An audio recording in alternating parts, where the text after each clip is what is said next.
in the midst of powerful changes. We are in the midst of such powerful changes, and with it an immense outpouring of the Holy Spirit, the Shekinah. With it the white flame is now purifying in the highest degrees, as the immensely powerful energy grids are being reactivated, and the sacred temples of light. The new earth is now standing fully in her glorious new garments, and is accelerating into the seventh dimensional state, and higher. In the midst of all this, chaos and destruction will seeming rise, and thousands of souls will exit the planet, most because their soul contracts have been fulfilled, others because they do not wish to step into the new earth, and some because they wish to abort mission. This is their own free will and choice. In truth, there is no death, merely a shedding of the physical vessel, and then reassuming the soul existence, as one is reunited with one's other soul parts within the soul group, and the galaxy of origin. With this immense purification, so much will now surface in the collective which needs to be healed, cleared, forgiven, and indeed released. I found that with all the chaos and destruction in KwaZulu-Natal, I had to go deeply into my own ancestral history, and indeed go and clear out all which was there in collective trauma and pain, in whatever form or way. Now, note that in clearing ancestral trauma, one needs to go into the country trauma and woes as well, for every country indeed has its own emotional baggage, and add to this its own karmic residues. As I was clearing this, I was reminded of an incident which occurred in and around all which caused my own dark nights of the soul, and where in the end I resigned from my dead-end job.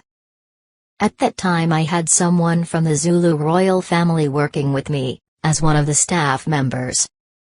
As I had at that time left Natal behind, and I was traveling, and writing my book, news reached me that she had died of AIDS. I will never forget how I was sitting writing, when suddenly she appeared to me, in her soul, or spirit form. It was so unexpected, but I knew she had something important to tell me. Kozana, I need to ask you for forgiveness. What they did to you was not right, and I kept quiet at the time, for I feared for my job. I want to ask you for forgiveness, for I cannot leave without asking you this, for you were always good to me.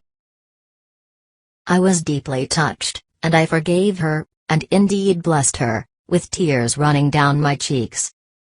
What happened next, I will never forget, and indeed this was reiterated this morning in context of what is now happening in KwaZulu-Natal. The whole royal lineages appeared behind her, and indeed they filled the whole of Africa. And they were blessing me. I was sobbing as I experienced the power of forgiveness, and the power of love. Forgiveness is ultimately freeing. Not only to you, but indeed to all other souls involved. Last night during my weekly teaching session on Zoom, my students were sharing the power of forgiveness, of clearing, and cleansing, with me, as I teach in my courses. More than this, I did more cleansing, and clearing, and indeed a deep releasing of pain, with them afterwards. Forgiveness of self, here included, as within every pain in the body, there are underlying emotional charges which need to be dissolved, forgiven, and released, with shame, blame, and guilt.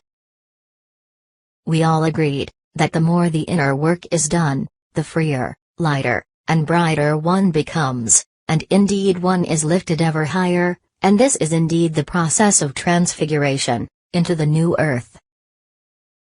What the world needs now, as the old earth, and old humanity dissolved, is forgiveness, and unconditional love, more than ever before. The letting go of all shame, blame, and guilt.